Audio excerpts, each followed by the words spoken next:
Vamos para a live, para o Conde Anitta, meu querido Rogério Nitablian, começando mais uma live aqui na nossa sexta-feira gloriosa. Semana foi repleta de dados importantes, interessantes. Vamos tentar perpassar um pouco isso. Passo a palavra para você para saudar o público que te adora aqui, Rogério Nitablian. Seja bem-vindo, feliz de falar com você mais uma vez. Alegria minha, prazer grande falar com o Conde, falar com os nossos amigos e amigas que nos acompanham aí, para que a gente possa falar um pouquinho sobre as situações que estão afligindo o Brasil e o mundo. Depois, se a gente tiver um tempo, Conde, eu queria conversar um pouquinho a respeito do que está acontecendo também lá em Belgrado, na Sérvia, porque eu acho que é um indicativo do que pode chegar, se alastrar pelo mundo mais uma vez aí, com o pretexto da pandemia. Rogério, por mim a gente já vai direto nesse assunto, porque ontem, quando essa notícia chegou forte, eu fiz editei uma matéria para o 247 e me chamou muito a atenção que, pelo menos o que as agências internacionais estão informando é o seguinte: o povo sérvio, quer dizer, os sérvios, eles estão indignados com o governo porque o governo fez uma péssima gestão da pandemia e eles foram obrigados a voltar para uma quarentena depois de um isolamento fracassado e mal organizado. Quer dizer, o quadro é idêntico ao brasileiro e o povo sérvio está nas ruas, com confrontos com a polícia. Vamos para essa pauta aí, daqui a pouco eu trago outras questões para você. Como é que você está lendo? Eu acho que, inclusive, nas agências internacionais estava ali posto que a Europa começa a se revoltar, porque você tem o leste europeu ali que não é muito diferente da Sérvia nesse sentido. Pensando na Itália, na França, na Espanha, que tiveram uma condução rígida, mas o leste europeu já é meio avacalhado que nem o Brasil. Passo para você, explica. Vamos lá. Eu tenho uma leitura, uma percepção desses fatos que está baseada na continuidade das revoluções coloridas e das primaveras árabes. E tenho até alguns indícios materiais, né, do que eventualmente possa estar acontecendo ali. Eu fui, claro, naturalmente, nós nos informamos a nível primário pelas fontes da mídia internacional, pelas agências.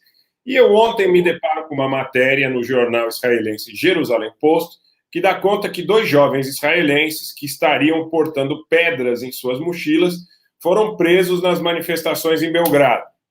E comecei a perguntar um pouquinho para algumas pessoas que não têm um contato na Sérvia, mas algumas pessoas que estão na Europa e que estão vendo isso um pouco mais de perto. Na França, especificamente, conversei com uma pessoa e comecei a ler um pouquinho também na mídia russa e na mídia sérvia. O que pode estar acontecendo ali em Belgrado, nessa manifestação, a parte a gestão da questão da pandemia realmente possa não ter sido eficiente, possa ter deixado a desejar, é a exploração de uma agenda como foi feita aqui no Brasil com a questão dos 20 centavos. E a Iugoslávia, ela já está muito ferida, né, por todos esses processos decorrentes da secessão, da separação das repúblicas. A Sérvia tem um alinhamento histórico com a Rússia, é uma questão étnica, é uma questão de alinhamento também estratégico, histórico com os russos, religiosa também, a maioria do povo sérvio do credo ortodoxo, como os russos, né, são eslavos. E tem três dados aqui que eu queria que as pessoas tomassem conhecimento para que nós pudéssemos refletir juntos.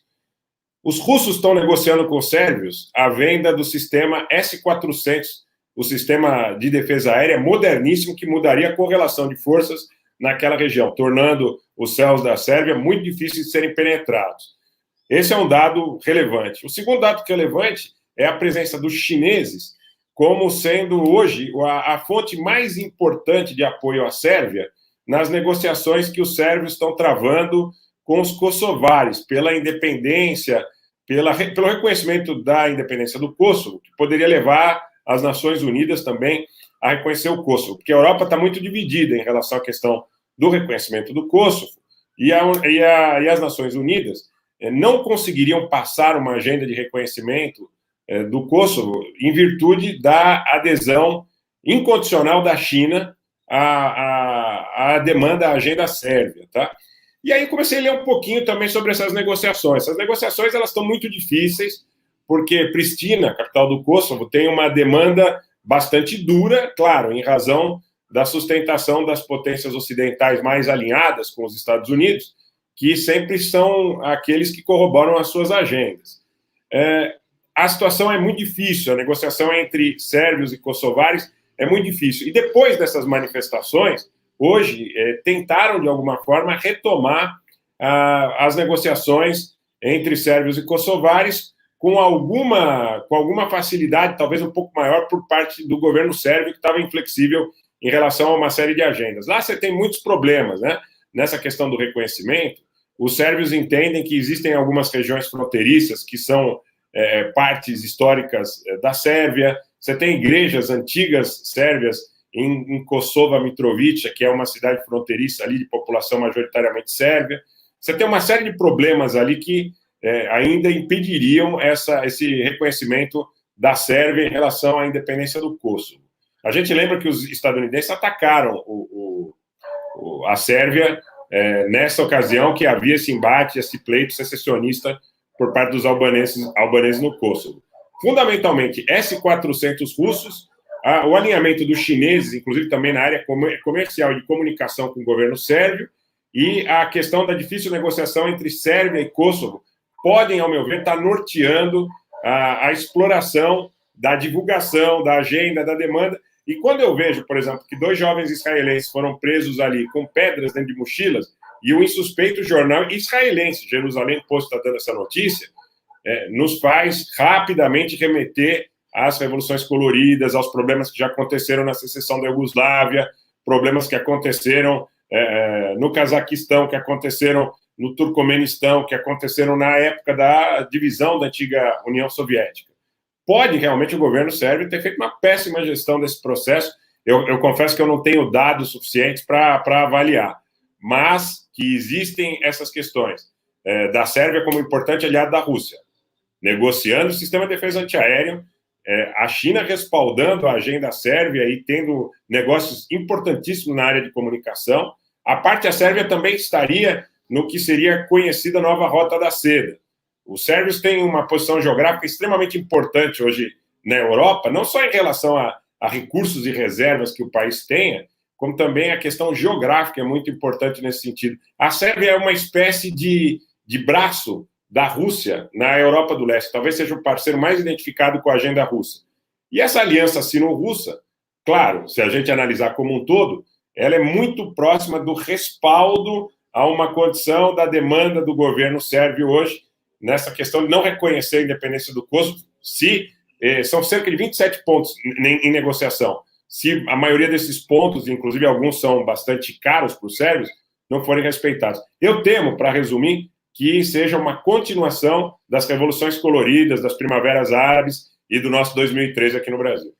Olha, Rogério, eu tenho percebido, inclusive conversei isso com o Leonardo Atucha agora há pouco também, que a gente não pode mais ver praticamente no mundo uma massa, né, da população na rua sem pensar na guerra híbrida, sem pensar em outras forças do mundo da internet, dessa geopolítica, né, da Rússia, por exemplo. Evidentemente, todo o leste europeu está sob a órbita, né, de Moscou. Agora, eu também não gostaria de desprezar justamente esses empuxos históricos. Eu vou trazer aqui, eu vou colocar a imagem da matéria da Folha de São Paulo, que é, na verdade, junto com a Deutsche Welle, que é o destaque que eles deram ontem. A questão dos sérvios protagonizam primeira revolta europeia devido à pandemia. Aí vem aqui, insatisfação com a resposta à Covid-19 e deterioração da democracia levam milhares às ruas de Belgrado. Parece até que a Folha está pensando no Brasil, né? Inclusive que a própria Folha faz uma campanha aí, a amarela bege, para que a gente defenda a democracia de um jeito um tanto cínico, mas de qualquer maneira, o que está posto aqui, assim, olha só, primeiro parágrafo, né? Milhares de sérvios saíram às ruas de Belgrado nessa quarta-feira e pela noite entraram em confronto com a polícia pela segunda noite, em meio a uma insatisfação crescente com a forma como o governo está enfrentando a pandemia e uma preocupação com o estado da democracia do país. Aí é interessante ler isso aqui, né? O estopim foi a imposição do presidente Alexander Vučić após o novo surto de coronavírus, de um confinamento obrigatório de 3 dias a moradores da capital sérvia. Os manifestantes dizem que a quarentena em si não é um problema, mas os erros que acabaram levando a ela. Eu acho interessante, então, somar a essa análise que você fez esse outro componente que é mais, digamos, político e mais histórico, que eu acho que é aquilo que a gente se ressente aqui no Brasil de não estar assistindo, de estarmos todos nós paralisados. Quer dizer, o pior, quer dizer, o governo da Sérvia está errando na condução da pandemia, mas o pior governo do planeta Terra é o brasileiro. Todas as agências internacionais estão destacando isso. Eu queria devolver para você esse conjunto de análise para ver como é que você, digamos, põe essas questões aí. Eu acho que as coisas não são necessariamente excludentes. Você pode ter realmente uma má gestão, uma péssima gestão da questão da pandemia, que possa ser uma mola propulsora para uma manifestação popular. De outra sorte, a gente também não pode negar que no Brasil, realmente, em 2013, havia uma insatisfação em relação a uma série de questões, não por má gestão do governo da Dilma no primeiro mandato, necessariamente, por questões históricas. E a questão dos 20 centavos era uma questão real, ela existiu. A questão da demanda pelo movimento do passe livre era uma demanda que já existia anteriormente. Então, a grande questão, que eu acho que vale em todos esses processos, e vale aí também na questão sérvia, e realmente não é desprezível, é a capitalização de uma situação que pode ser real, aliás, ela existe, a pandemia existe, a pandemia está promovendo uma situação de desajuste em muitos lugares em relação à má administração de governos, a falta de capacidade de coesão, a falta de capacidade de alinhamento, muitas vezes, com as agendas mais urgentes das populações que mais precisam. Agora, a grande sacada dessa turma do Bannon é a capitalização dessas agendas para que atendam, na realidade, uma situação que está fora do rol da demanda do povo. E vale, de novo, a questão, por exemplo, dos 20 centavos. Os 20 centavos era uma demanda legítima, a questão da demanda para que isso voltasse, para que voltasse atrás, né? Mas foi capitalizada essa manifestação com uma outra narrativa, com uma outra leitura, de uma outra forma, pela presença de agentes provocadores. Quando você lê, eu não estou aqui fazendo nenhum tipo de acusação, porque seria até difícil para nós comprovarmos isso materialmente. Mas quando você lê num jornal israelense que tem credibilidade, como o Jerusalém Post, que 2 jovens de 21 anos foram presos na Sérvia, com as mochilas cheias de pedras, nas manifestações do povo sérvio contra o lockdown, contra a má gestão da pandemia, já nos deixa de olhos bem abertos. E a própria mídia sérvia, a própria mídia russa, por exemplo, a mídia iraniana, colocam a questão já há alguns dias do desconforto do Ocidente em relação à questão da negociação dos S-400 com o governo sérvio. Tem pressão dos Estados Unidos para que os russos não vendam S-400 para a Sérvia. E os russos dizem, não, vamos vender. Os Estados Unidos não querem que essa venda ocorra. A China diz, olha, se vocês não fizerem as concessões que os kosovares querem, fiquem tranquilos, porque nós não vamos permitir que a independência unilateral do Kosovo passe nas Nações Unidas, porque nós vetaremos no Conselho de Segurança. Então, existem essas questões. Assim como é o que você disse, eu concordo com você quando você disse, você tem uma agenda real, mas você tem as molas propulsoras dessa agenda real sendo direcionadas para interesses que são alheios a essa agenda, que são exclusos. Porque, de uma certa maneira, perfeitamente, quer dizer, brilhante a sua explicação, mas, de uma certa maneira, você fica escravizado, né? Qualquer manifestação massiva passa a ser uma instrumentalização do poder financeiro do capital. Você fica passível, você fica, vamos dizer, aqui no Brasil, vamos supor, as pessoas decidem, nós vamos sair às ruas, vamos tentar dar um exemplo bem simples, né? Nós vamos sair às ruas, porque o governo é péssimo, você tem uma crise sanitária, você tem uma crise econômica, você tem uma crise política, você tem uma insatisfação generalizada. Aí as pessoas saem às ruas com uma demanda legítima. O problema é a capitalização dessas manifestações em prol de interesses escusos. Por exemplo, com a colocação de agentes provocadores. Aconteceu aqui em 2013, as pessoas... Agora, não, sem querer te interromper, querido, só interromper é o seguinte, o que a gente começou a ver, que o Brasil ele é inusitado em todos os sentidos, né? Até no processo de instrumentalização de um movimento massivo, você pode ter algum tipo de inconsistência. O que eu quero dizer? Nas manifestações das torcidas organizadas, a gente teve já, acho que umas 2 semanas atrás, também com alguns movimentos. Eu vi a Gleisi Hoffmann foi para a Avenida Paulista, contra o Bolsonaro.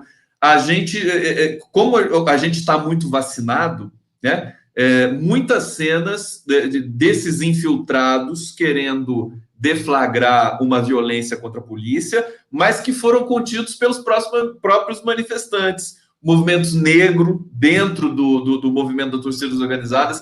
Então, eu só queria fazer o contraponto do seguinte, quer dizer, a força popular, nós devemos olhar a força popular ainda como um elemento de energia utópica, vamos dizer assim, para a gente poder fazer isso. Eu vou voltar para você, depois eu vou para o bate-papo, porque tem muitas perguntas aqui para a gente, querido. Vai lá. Então, não resta dúvida. O importante é que essa fronteira é muito tênue.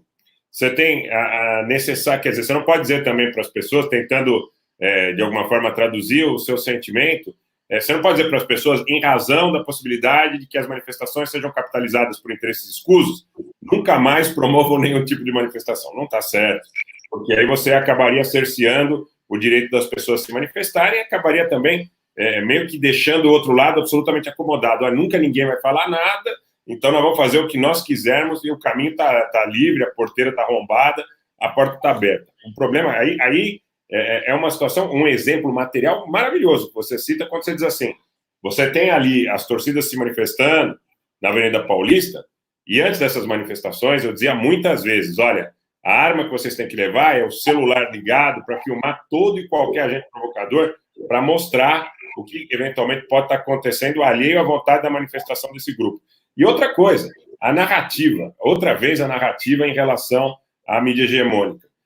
Ao cabo dessas manifestações, você deve ter acompanhado, os amigos devem ter acompanhado, quando acabaram essas manifestações, pelo menos a última delas, a Globo News, a CNN, estavam lá com drones, com repórteres, quando tinha sobrado um grupo muito pequeno de pessoas, e algumas vezes fazendo movimentações alheias ao interesse da agenda da manifestação, e quebraram vitrine, e que foram contidos pelos manifestantes remanescentes do grupo inicial, que foram afastados, que foram pegos no flagrante ali, como pessoas que estavam fazendo uma agenda que não interessava para a manifestação.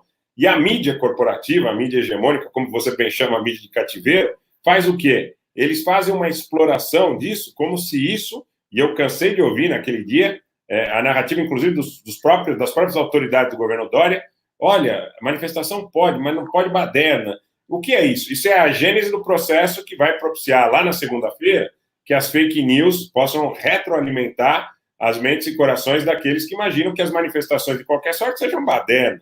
Então, você tem essas duas questões. A capacidade que você tenha de fazer essa linha de corte entre o que é legítimo e o que é explorado, de alguma forma, por infiltrações de toda sorte, e a narrativa posteriori. E é fundamental. E aí eu vou insistir com quem estiver nos acompanhando, já sendo talvez um pouco repetitivo, da importância do crescimento dos canais que falam sobre o contraponto. Eu vou dizer, mais do que qualquer coisa, eu acho que o contraponto é uma palavra definitiva. Porque você tem Globo, CNN, você tem SBT e Record, eventualmente em lados opostos, mas que tem uma agenda guedista, econômica, de entrega do Brasil, não querem a inclusão social, não querem o cumprimento da Constituição em termos mínimos em relação às garantias dos menos favorecidos. Eles têm uma capacidade enorme de abrangência, de cerco, eu diria, às consciências dos brasileiros, aliás, a outros aspectos que nos últimos anos também estão muito fortes, como os braços da teologia da prosperidade, como a gente sempre repete, que ocupam muitas dessas cadeias durante toda a madrugada, durante parte do dia, rádios e tudo mais.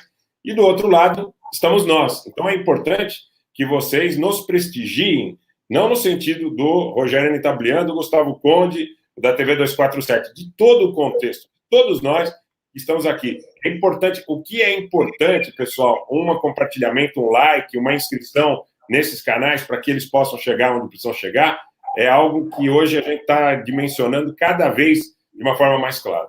Cada vez mais, e eu sinto um crescimento contínuo e uniforme, né, de todos nós. Eu acho que isso é bacana, inclusive as próprias redes da esquerda, do próprio PT, que não tem esse poderio financeiro que a extrema-direita teve, colocou dinheiro de empresariado, né, para financiar gabinete de ódio. A gente vai falar do Facebook ainda, que eu quero ouvir você.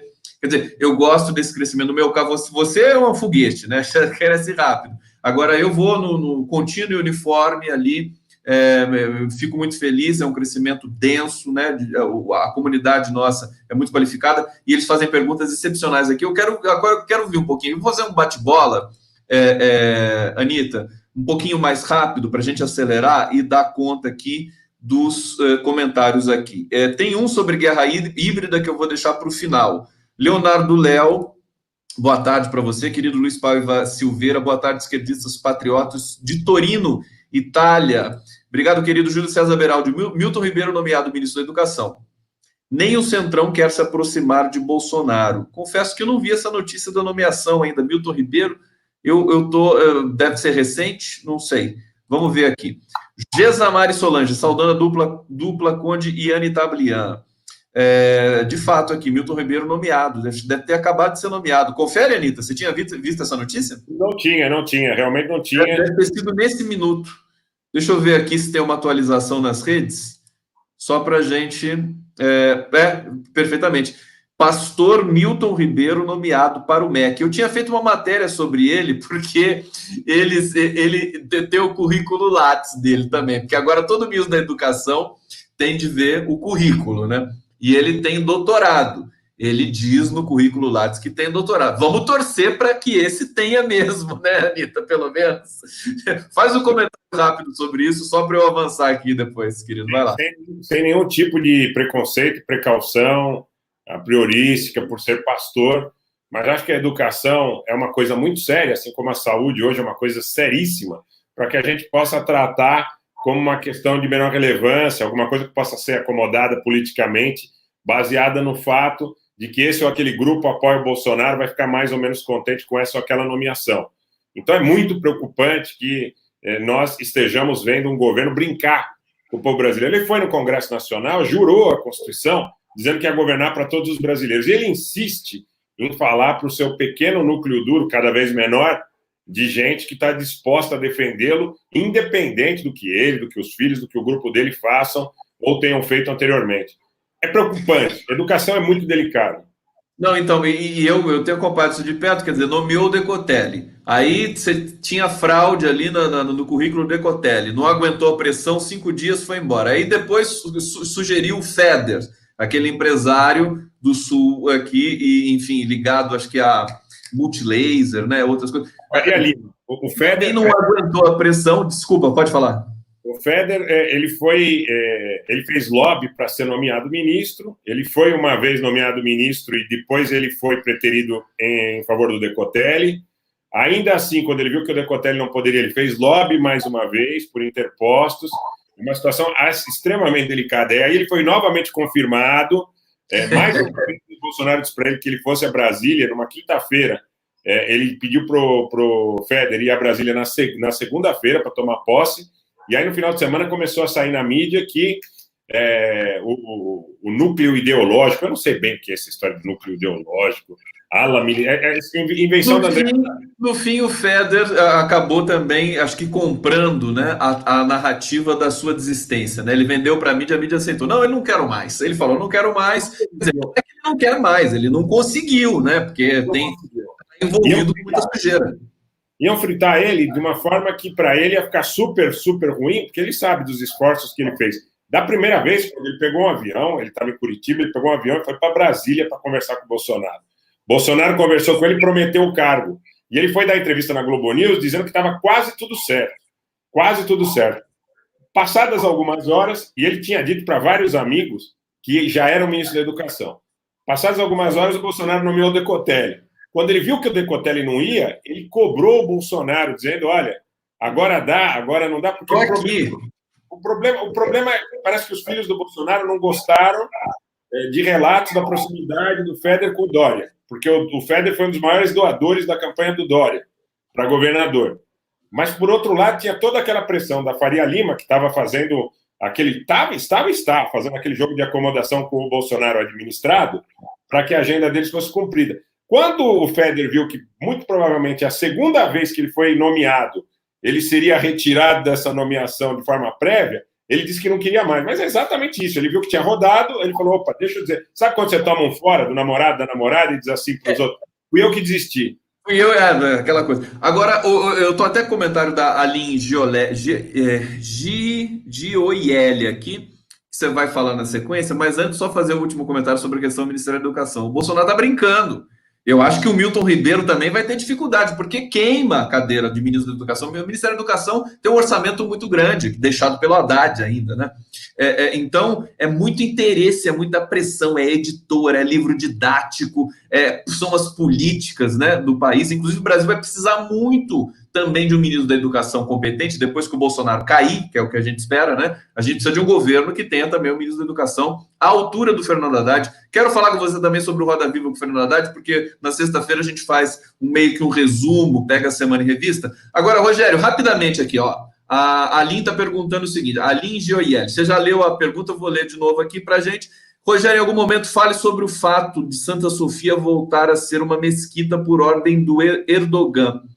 Eu não sei desse assunto, você eu sei que sabe. O Erdogan, há mais de 17 anos, né, como premier, o presidente da Turquia, ele anunciou hoje a decisão que permite, na realidade é uma decisão de cunho judicial. A Turquia, com o Erdogan, não é um Estado verdadeiramente democrático. Então, ela tem ali uma certa acomodação entre os interesses da cúpula militar, do Erdogan, de setores do judiciário. Né? Não sei se vocês conhecem algum lugar que tem alguma semelhança com esses fatos relatados, mas ali a coisa é bastante agudizada, dos interesses de cúpula militar, de parte do judiciário ideologizada e do Erdogan. E eles, através de uma decisão judicial, ofereceram a permissão de transformar a Basílica de Santa Sofia em uma mesquita. Né? Agora, a Basílica, que é uma basílica construída no século VI, no século VI, né? Ela será colocada sob a administração de uma autoridade religiosa, autoridade de assuntos religiosos. Essa é uma decisão do Erdogan para o público interno. O Erdogan que diz que é um fervoroso, que é um religioso fervoroso, né? Claro, aí aquele público todo dele, mais radical, gritando Deus é grande, né, em frente ao edifício. E essa é uma situação bastante complexa, assim, porque hoje, na realidade, é um museu. A mesquita, né, agora a mesquita de Santa Sofia, que foi catedral católica e ortodoxa, é mesquita muçulmana que foi convertida no museu do Mustafa Kemal Atatürk, fundador da Turquia moderna. Perfeitamente. Mais uma pergunta aqui, Anitta. Olha só, Júlio César Beraldi está perguntando assim: o vírus mais letal que o Covid-19, que é a Covid-19 que a China disse ser mais letal, que se instalou no Cazaquistão. Eu não estou sabendo disso, não. Estou sabendo de uma segunda onda. Acho que eu li alguma coisa sobre esse vírus. Você está sabendo, Anitta? Sim. O que eu vi, pouco divulgado, inclusive, carece de um conhecimento um pouco maior, mas veiculado principalmente em algumas agências ocidentais, dá conta que seria um tipo de pneumonia que teria um índice por volta de 10% de letalidade e que teria acometido cerca de 1.200 pessoas no Cazaquistão, e que seria um tipo novo de pneumonia, um tipo novo de um vírus que até então seria desconhecido e que as autoridades estariam testando essas pessoas por Covid, em razão da semelhança em relação aos sintomas, né? E que não teriam sido detectados nesses testados traços do Covid. Aí, como não teve traço do Covid detectado, e você teve uma letalidade por volta de 10%, passaram aí a cogitar um outro tipo de vírus e receberam agora a notícia de que alguns testes teriam informado que seria um novo tipo de pneumonia. Agora, carece ainda de informações mais precisas. Perfeitamente. Obrigado, Beraldi. E agora a pergunta que está palpitando aqui, né? O pessoal querendo que a gente explique rapidamente o que são as guerras híbridas, né? Isso é um conceito que já está sedimentado. Enfim, a gente acabou de passar por uma no Brasil com o judiciário, com os setores do exército e tudo mais, mas eu vou deixar para a Anitta explicar aí com o brilhantismo de sempre que ele tem. O que é guerra?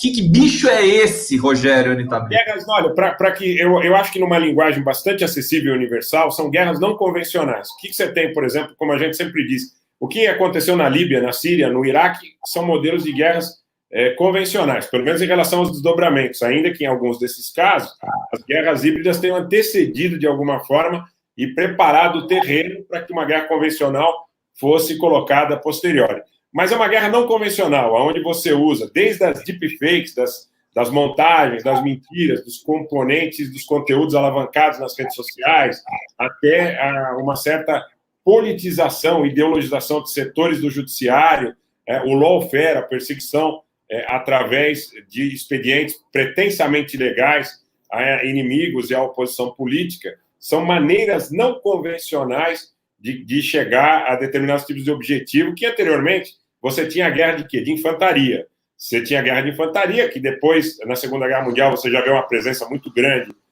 da aviação de guerra.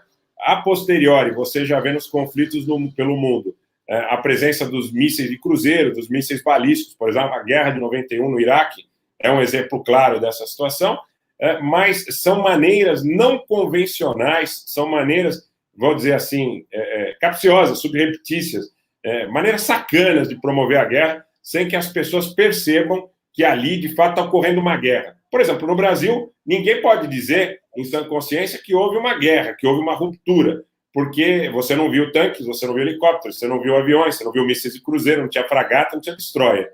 Mas a sociedade brasileira foi colocada de joelhos, e o sinal mais claro disso são os porta-estandartes com bandeiras de países estrangeiros, todos os finais de semana ao lado do Bolsonaro, e aquela situação é uma situação que me provoca muita indignação. Bandeira dos Estados Unidos, bandeira de Israel, enormes, e eles fazem questão, Conde e amigos que nos acompanham, de levar a bandeira do Brasil pequenininha, sabe? O que, assim, é um sinal, eu sempre digo, me parece um cume de uma região atacada e tomada de um inimigo, onde você crava sua bandeira. É o que acontece, no meu entendimento, no Palácio do Planalto. E eu quero perguntar de novo, General Heleno, General Mourão, General Ajax e esses próceres aí da MINUSTAH no Haiti, gente que aprendeu nos currículos militares, restrições que possamos fazer à parte, que a defesa do Brasil era o dado mais importante dos símbolos pátrios. O que acontece com vocês que vocês não se manifestam em relação a isso? Não lhes causa desconforto? Pois é, fica essa pergunta no ar, né? Eu queria, até mais uma vez, né, trazendo do papo que eu tive com o Léo agora há pouco, que brincando, né? Porque o Brasil já teve a guerra híbrida, que levou o Bolsonaro ao poder. Agora a gente seria até bom ter uma guerra híbrida agora para derrubar o Bolsonaro do poder, que é uma coisa que fica quase que uma sinuca de bico, né, Rogério? Porque a gente teve, inclusive nós vamos falar do MBL, que é o título da nossa live, o pessoal já está cobrando aqui, já está perguntando, quer dizer, 2 integrantes do MBL, não são 2 quaisquer integrantes, né? São fundadores do MBL, presos por sonegação de 400 milhões. É o mesmo número de sonegação do amigo do Luciano Huck lá também, que a gente pode, inclusive, encaixar no nosso papo na sequência. Já está na rua, hein? Aquele já foi solto. Já está na rua. Ganhou também a liberdade. Agora, a gente viu acontecer no Brasil, quer dizer, a Lava Jato agora, escancaradamente, uma operação norte-americana dentro do Brasil, estadunidense, as provas estão, assim, transbordando para todos os lados, a matéria gigantesca da agência pública, da jornalista Natália Viana, comprovando, enfim, e evidenciando também até um certo... falar depois é fácil, mas um certo amadorismo do governo Dilma naquele momento, que, né, aceitou o ingresso de integrantes do FBI no Brasil, achando que era colaboração acadêmica, quer dizer, faça-me o favor, foi muito triste aquilo lá. Agora, já foi feita, a guerra híbrida começou com 2013, que a gente viu acontecer, destruiu a democracia brasileira, destruiu o tecido institucional do país, e agora a gente está nessa paralisia. Agora é muito difícil voltar, né, às condições normais de república e democracia. Passo para você, Anitta. Olha, a guerra híbrida, na realidade, ela também, com o passar do tempo, com os desdobramentos e com as revelações que estão sendo feitas hoje por muitos elementos dentro da sociedade brasileira e da sociedade mundo afora, faz com que os mecanismos que foram e são utilizados tenham que ser sempre revistos, porque muitas situações já são previsíveis.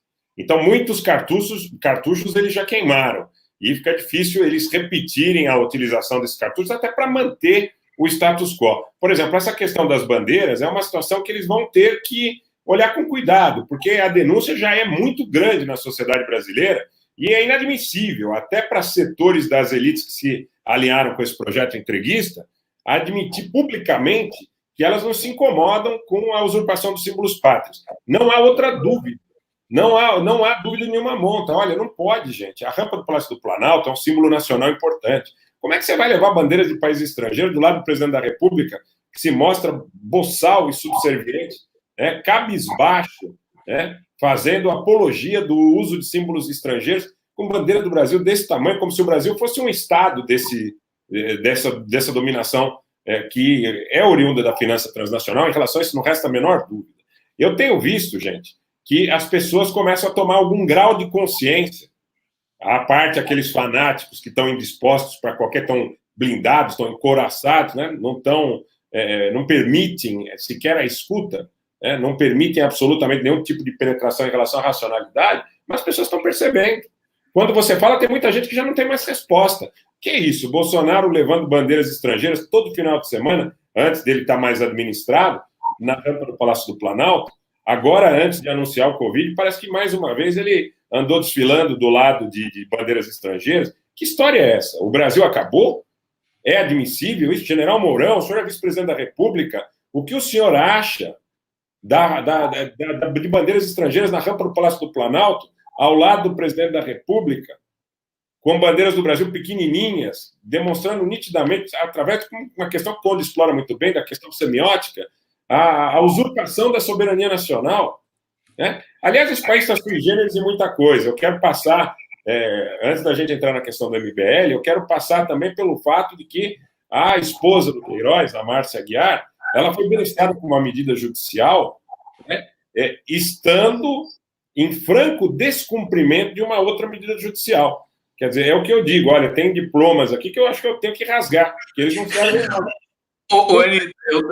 Eu costumo dizer que no Brasil os filhos da elite, né, bebezinho nasce lá, aí batiza, né, tal, chora, corta o cordão umbilical e tudo mais, e já dá um habeas corpus pro bebezinho da elite. Tá perfeito, ele tá blindado. A parte que o Queiroz e a Márcia não são membros dessa elite, né? Eles não são membros da elite, mas acaba ali por tabela, né? São serviçais dessa elite, né? Na realidade, que também acabam recebendo tipo de benefício na medida em que podem prejudicar essa elite. Eu nunca vi, eu não tenho uma contextualização histórica, não tenho uma contextualização legal e não tem analogias. Claro que aberrações jurídicas existem, cá ou lá, mas não tem material, inclusive de cunho jurisprudencial, que possa absorver a ideia de que uma pessoa, seja réu, seja indiciado, seja investigado, que tenha uma medida cautelar, que tenha restringido a sua liberdade, que esteja foragido, ou seja, se ele se evadiu, está homiziado, está escondido, está se furtando ao cumprimento de uma medida judicial. Tem um mandado, né? Tem um mandado ali de prisão, de caráter cautelar, mas tem. E o que eu faço? Claro, todo mundo, ninguém é obrigado legalmente a se entregar. Você pode fugir, é um direito teu. Fugir é um direito teu, não vai agravar a tua pena. Mas fará com que você não possa receber benefícios como esse, por exemplo, da prisão domiciliar. Você já está mostrando de antemão que você é alguém que pode dificultar o cumprimento lá na frente de alguma decisão de cunho restritivo em relação à liberdade. Eu nunca vi isso. Eu nunca vi. Dá um benefício para uma fugitiva, na verdade, é disso que você está falando, né? Exatamente. Se você pegar, por exemplo, você tem condições para progressão de regime, né? Vamos dizer, uma pessoa com trânsito julgado, que não cabe a recurso, que esteja cumprindo uma pena. Tem condição para progressão do regime. É como se, por analogia, alguém não cumprisse essas condições e fosse beneficiado. Então, por exemplo, o bom comportamento carcerário, né, no ambiente carcerário. Você não tem um bom comportamento e você recebe um benefício cuja lei, de forma taxativa, expresse que a concessão dar-se-á, entre outras condições, pelo bom comportamento. Quer dizer, você infringe a lei e recebe o benefício. Por analogia, a mesma coisa. Você fugiu.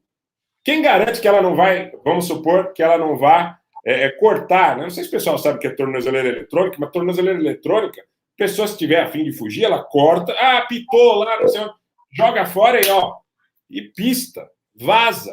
Quer dizer, tá com tornozeleira, mas e daí? E a decisão, eu não conheço o inteiro teor dela, inclusive foi decretado sigilo em relação ao inteiro teor da decisão, que eu acho também uma situação absolutamente esquisita, inusitada. Agora, diz que é para ela cuidar do Queiroz, que o Queiroz está precisando de cuidado. Tem todo um cinturão de afeto ali, né? Nessa decisão.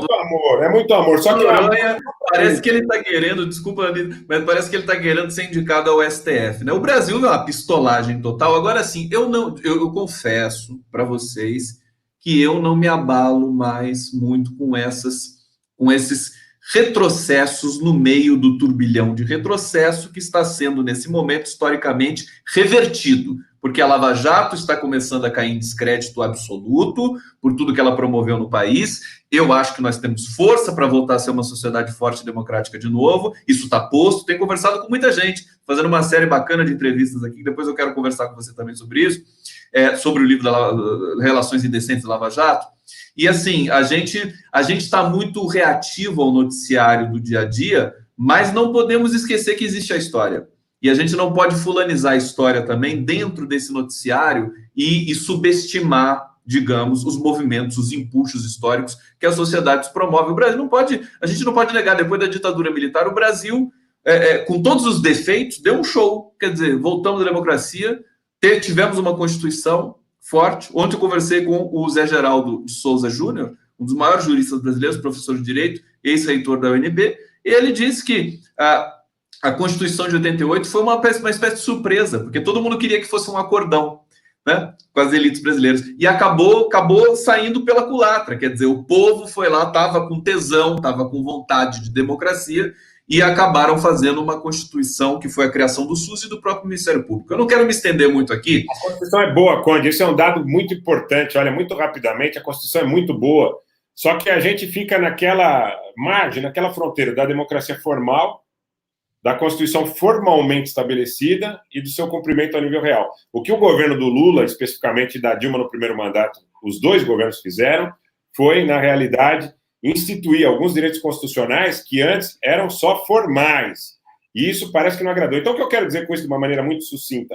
A Constituição é boa. E quando ela foi promulgada, parecia, talvez, para alguns setores das elites brasileiras, que ela não passaria de uma Constituição formal. É a mesma coisa que se fala do Lula quando ele tinha acabado de ser eleito. Olha só como as coisas se convergem, né?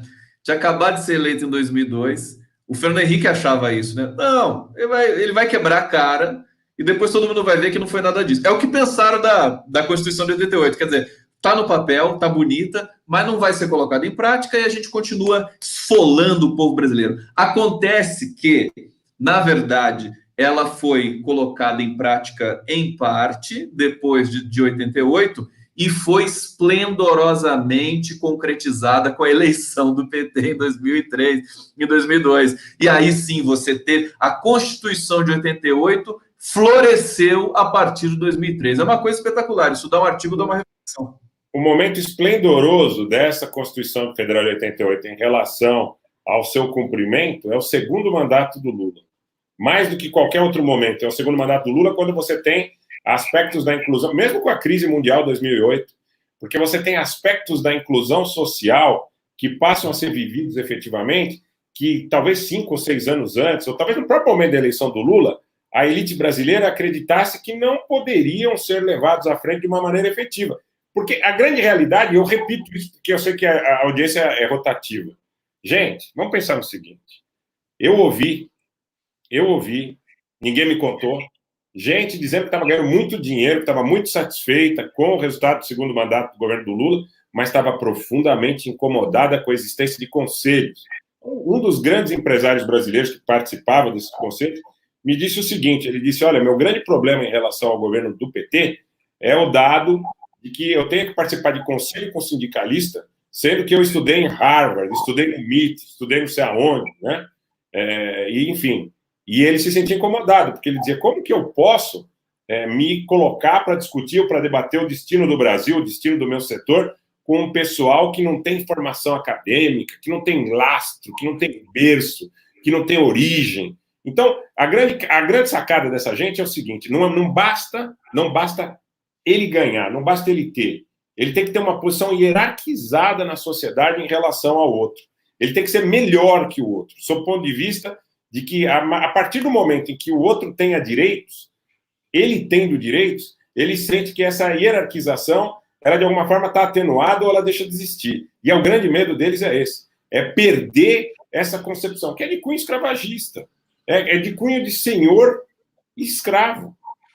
Agora, vai dizer isso para essa gente, eles vão dizer que você é comunista, que você quer destruir todo um processo de meritocracia porque o bisavô dele trabalhou não sei aonde, porque o avô dele trabalhou não sei aonde. Eu conheço, eu sei como é que é, eu não me conformo, porque eu acho que as pessoas pelo menos devem escutar. Escuta, né?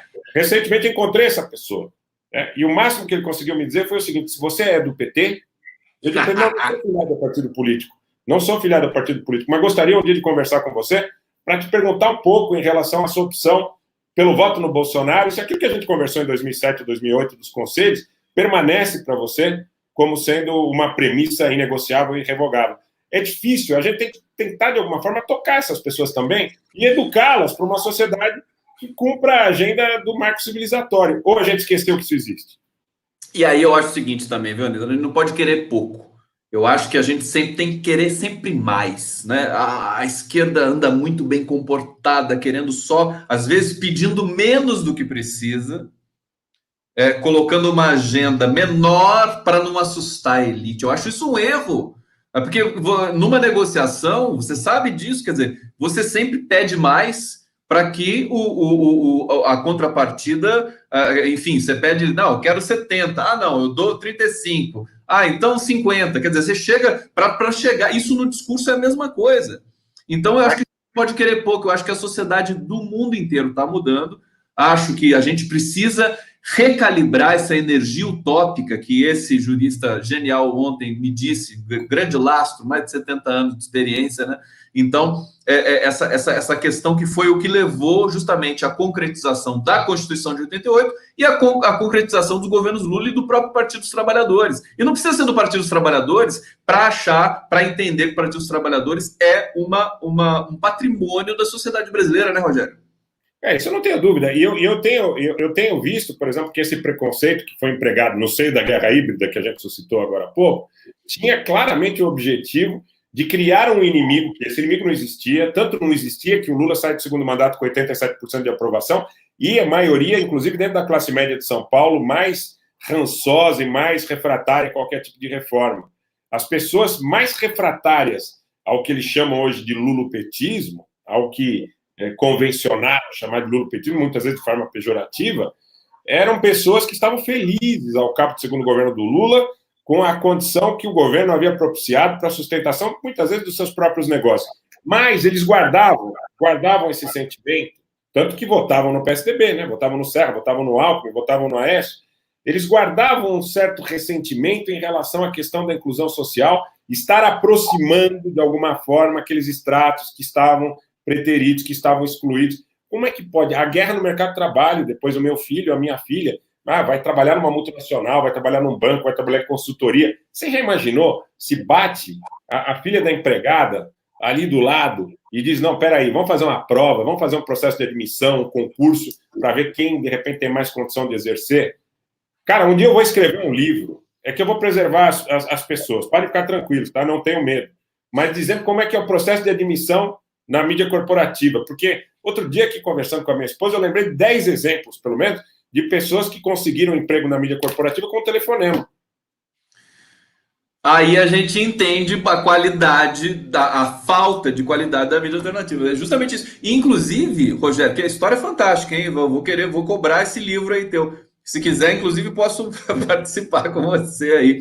Porque é o seguinte, a gente até já tomou outro rumo aqui, a gente já está chegando no bloco final, mas tá muito saborosa esse tema aqui, eu não vou perder a oportunidade. Vamos falar do MBL, do Facebook, se der tempo. Agora, de dizer o seguinte... essa geração, o que estava acontecendo com o Brasil?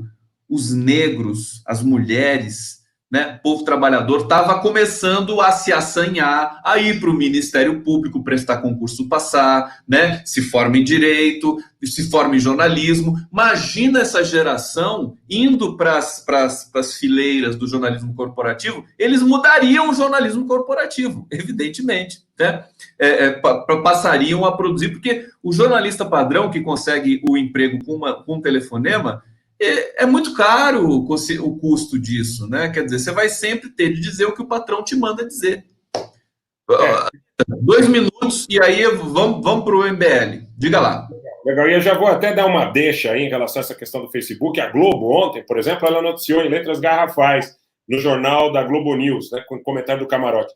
Facebook encerra páginas ou fecha páginas de Bolsonaro e do PT. E põe o PT junto. Né?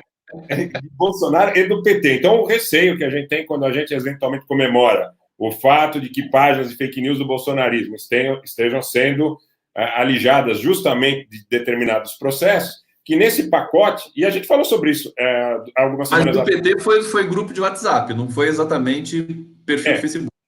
Então, eu não sei se era plataformas ou aplicativos e não Facebook que estava ali na faixa.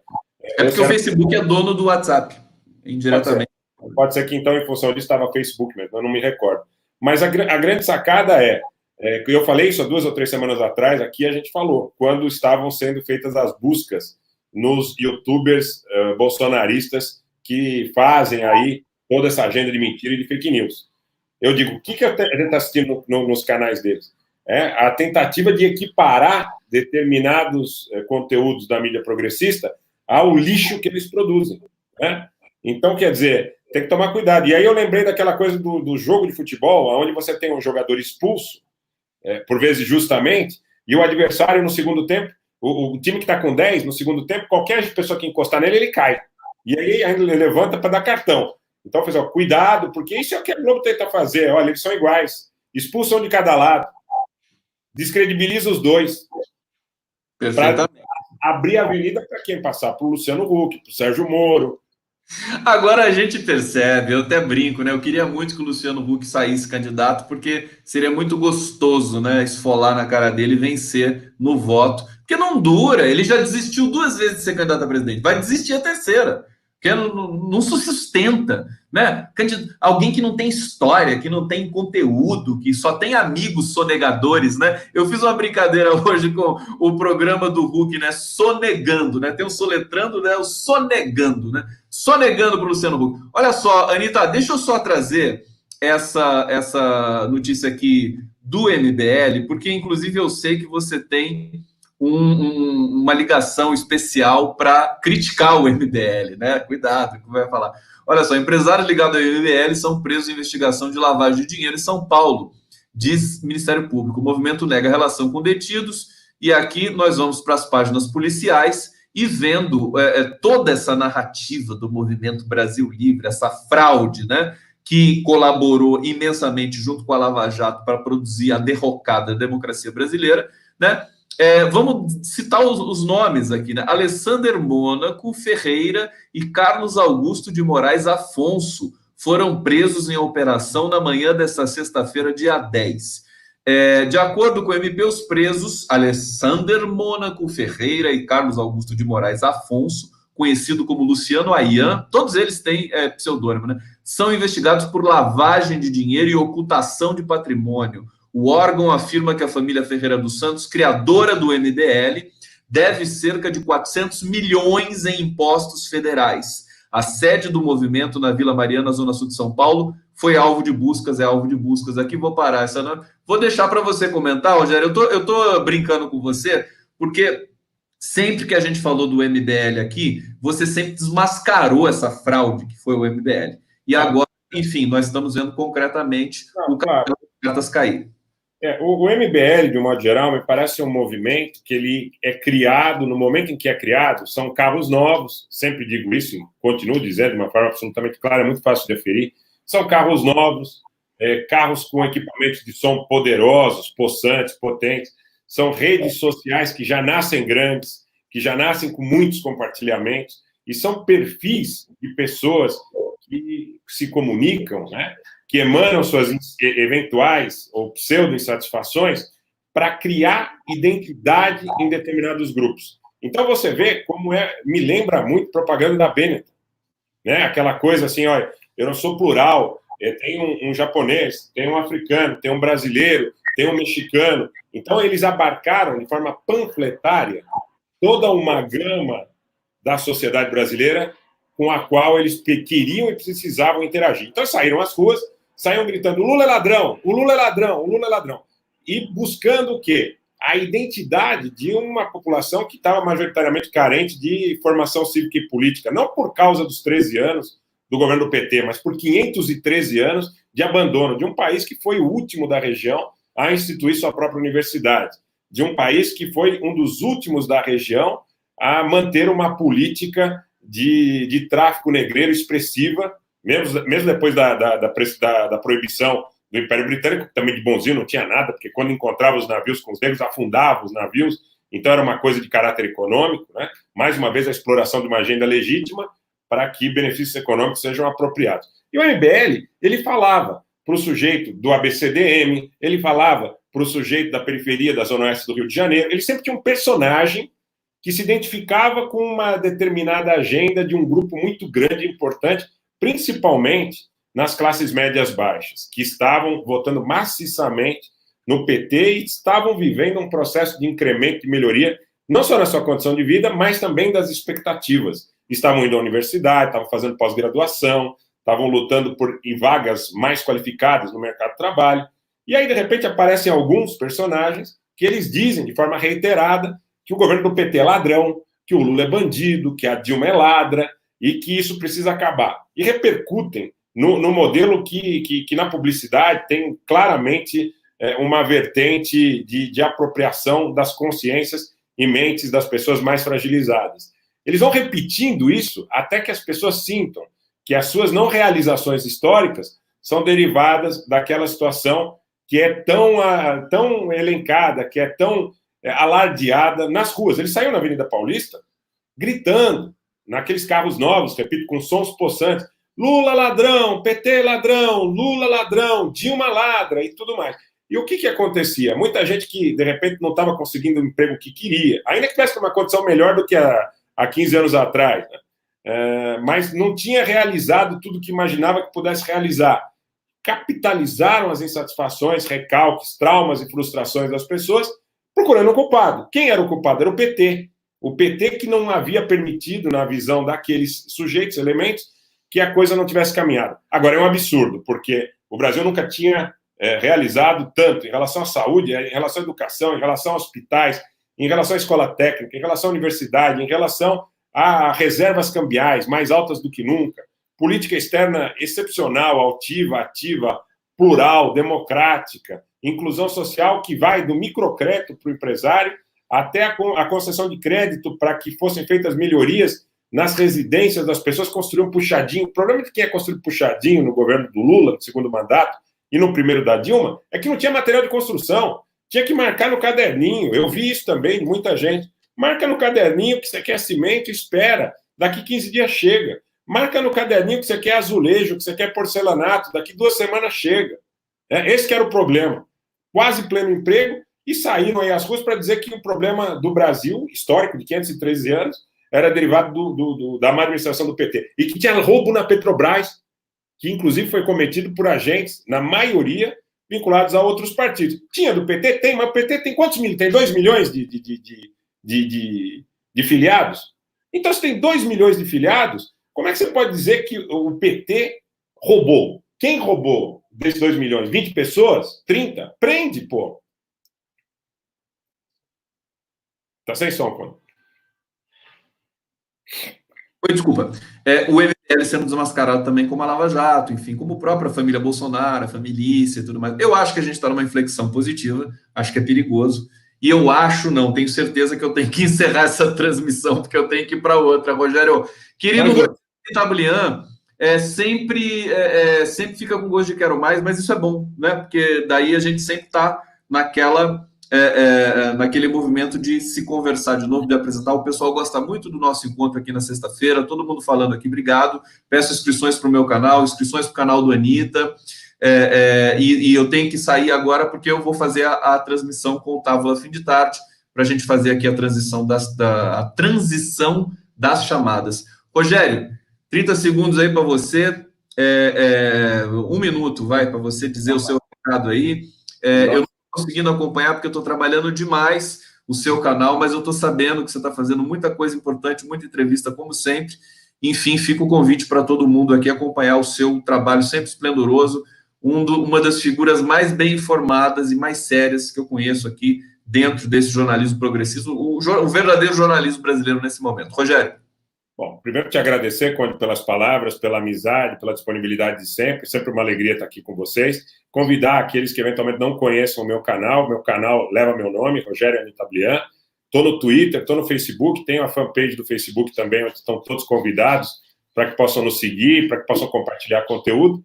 É importante, gente, se inscrevam no canal do Gustavo Conde, se inscrevam no canal do Rogério Anitablian, se inscrevam na TV 247, se inscrevam em todos os canais progressistas que estão hoje na vanguarda da produção de contraponto, para que você não fique dependente do que o Conde muito bem chama de mídia de cativeiro. Quero agradecer a todos. Agora o Conde sai para uma live, eu saio para outra. E eu queria dizer também que amanhã eu recebo o padre Júlio Lancelotti às 15 horas, a Carmen Silva estará conosco na sequência, e às 21 horas recebo a visita de retribuição do professor Roberto Cardoso, do canal Pensando Alto.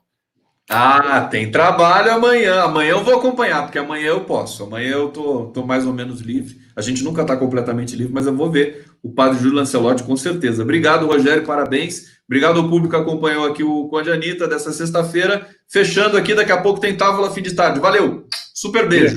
Abraço para o Aroeira e para o Paiva. Eu sempre mando, e eles sempre mandam para você também. Eu já antecipo aqui que eles vão te dar o abraço lá. Valeu. Obrigado, gente.